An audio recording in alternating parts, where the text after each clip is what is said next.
Good morning আমার পরিবারের বন্ধু, ইউটিউব পরিবারের বন্ধুদের। আমি এই ৫৪ বছর বয়সে যখন যেখানে যা শুনি দেখি সেটা আপনাদের সামনে তুলে ধরার চেষ্টা করি।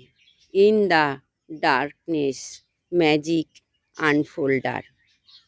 আমাকে একটু আমার পাশে থাকার একটু আপনারা একটু সাহায্য করবেন। আপনার ইউটিউব পরিবারের দাদাদের বলছি, আমার ভিউজগুলো আপনারা একটু সুরক্ষিতভাবে রাখার চেষ্টা করবেন। In the darkness magic আনফোল্ডার।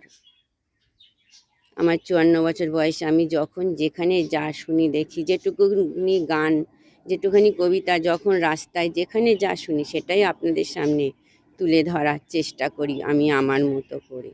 তাই বলছি, ইন দ্য ডার্কনেস